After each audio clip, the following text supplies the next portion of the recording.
Hello, everyone. Hope everyone is having a healthy and happy day. I'm Dr. Shravanti from Apollo Telehealth, an Ayurvedic physician and a certified yoga trainer with close to 10 years of experience in field of health and wellness.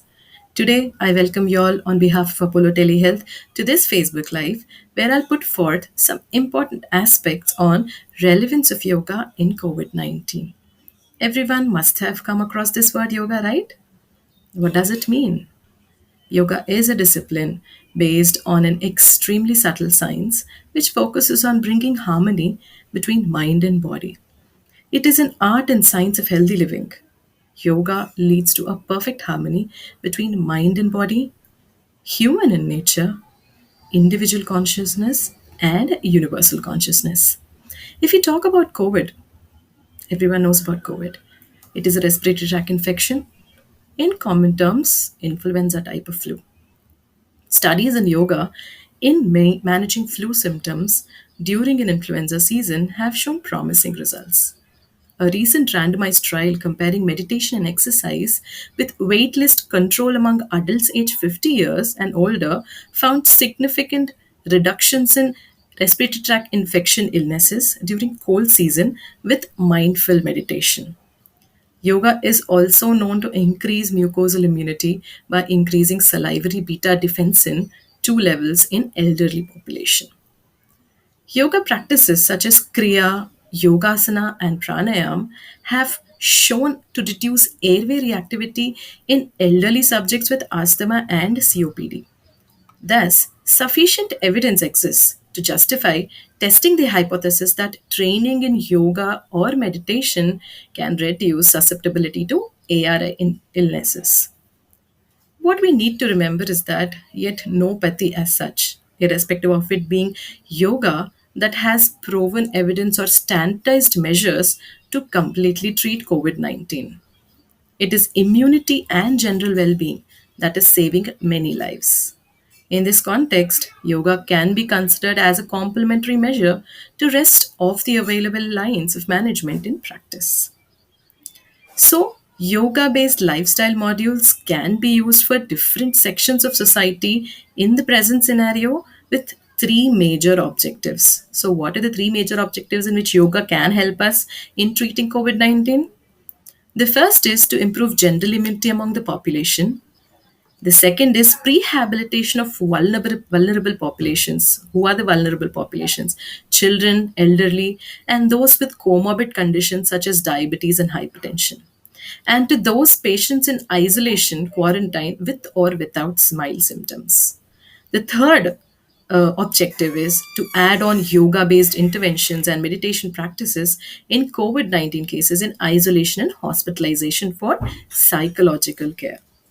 Apart from this, once the patient has recovered from COVID, rehabilitation to gain back the vigor and vitality can be done by regular practice of yoga. To gain the first 3 points that I've mentioned right now, what do we actually need to do? There are two aspects that we need to concentrate on. The first is following the yogic diet, ahara. The second is following the yogic lifestyle, vihara. So, ahara and vihara are the backbones whenever we are talking about yoga and its significance in COVID 19. We will first understand yogic diet. What does yogic diet mean?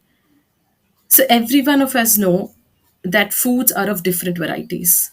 But when it comes to yoga and its principles, foods are basically divided into three characters according to our ancient science: sattvic, rajasic, and tamasic. Heard of these before? They look like a person's mind traits, right? Yes. As a person is represented by these traits, so are foods having their respective traits too. There is a Sanskrit statement, Samanyam Vrittikharanam, which is an Ayurvedic treatment principle too. This says that whatever one eats or does will result in the increase of that specific property within one's body. So sattvic food increases sattvic traits, rajasic food increases rajasic traits, and tamasic also increases tamasic traits. In simple terms, you are just what you eat.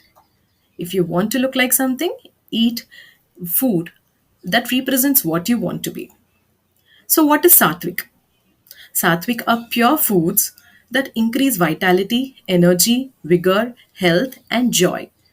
So, There are exhaustive list of sattvic foods. In brief, fresh and naturally grown fruits and vegetables in raw or steamed form or mildly cooked form are sattvic foods without subjecting them to rigorous cooking. This is very important. Once you cook rigorously, the sattvic properties of these fresh fruits and vegetables are lost. Along with these fresh fruits and vegetables, pulses, nuts, and seeds are also having sattvic properties. All of these, eaten in the form of porridge, etc., will help to imbibe these sattvic properties in us. Now we'll understand about Rajasic foods. Rajasic foods are stimulating foods that give instant stimulation but follows dullness after a while. Example of Rajasic foods are spices. Tamasic foods are those that increase laziness and lethargy when consumed. By consuming these foods, the body's immunity comes down, reasoning skills are clouded, and energy is lost. Examples are fatty foods, alcohol, meat, etc. So on. So, to ensure immunity is up and running, one needs to avoid tamasic foods and eat sattvic foods in moderation.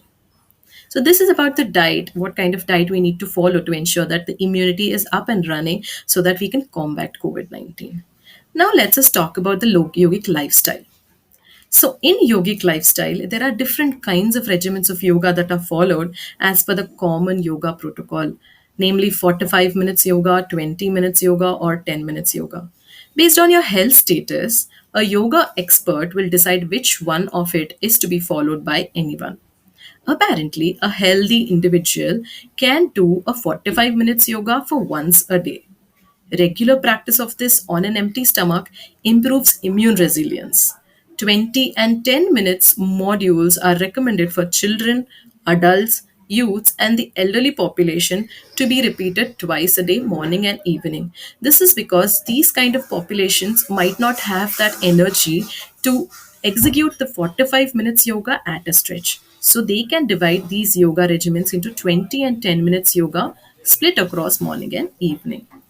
No matter what regimen one follows, there are four aspects that are covered in each of this regimen: spiritual well being, physical well being, mental well being, and emotional well being. All these regimens start and end with a 30 minutes, 30 seconds to 1 minute of prayer. Could be any prayer that a person has a belief with. So, this helps one to attain spiritual well being.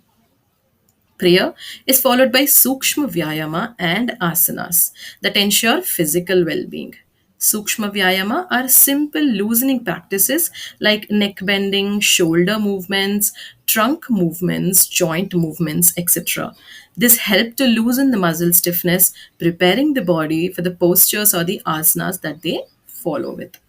Various asanas are done in different postures: standing, sitting, lying, supine, lying prone, etc.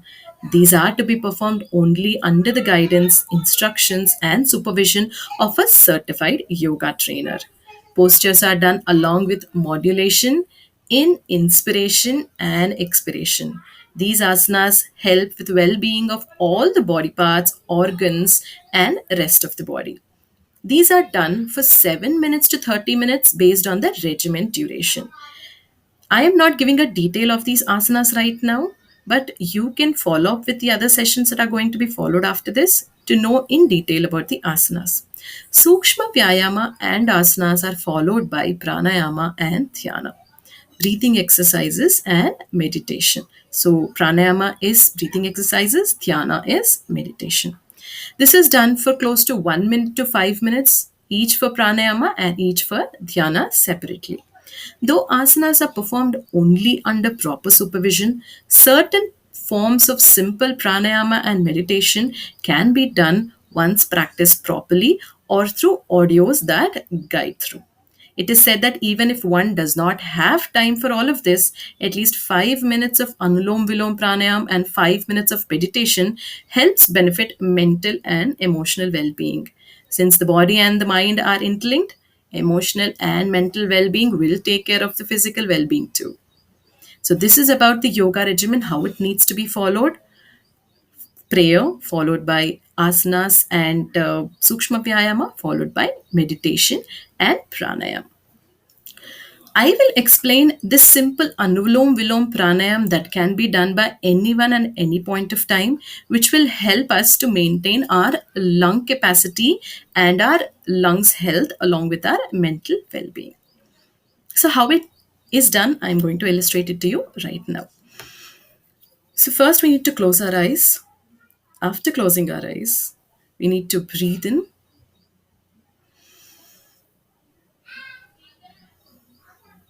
and breathe out. Whenever we are breathing in, we should follow the air that is going in. Where is it going? Which place that is it going? And how is it entering into our body? Similarly, when we are exhaling, we should follow the air, how it is coming out. This way, you can concentrate on 2 or 3 breaths.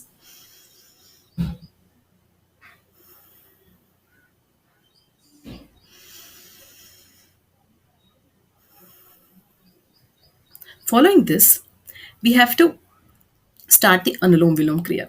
For starting this, first we need to choose our right thumb and close our right nostril.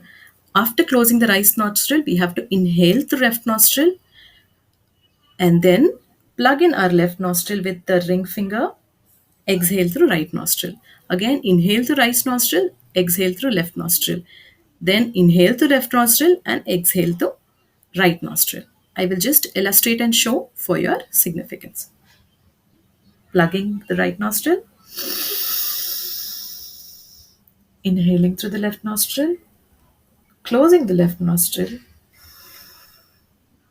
exhaling through the right nostril. Again, inhale through the right nostril, close the right nostril, exhale through the left nostril. Again, inhale through the left nostril, close the left nostril, and exhale through the right nostril. So this is the simplest form of pranayama that anyone can do at any point of time, and this will improve the lung functioning as well as it will help in gaining mental and emotional well-being. So this way, by practicing yogic diet and yogic lifestyle, one can keep up their immunity enhanced and fight corona, keeping it away from infecting you or affecting you if infected. So watch out for the coming sessions that are going to come forward, wherein we are going to give you a glimpses of asanas, how they are going to be performed.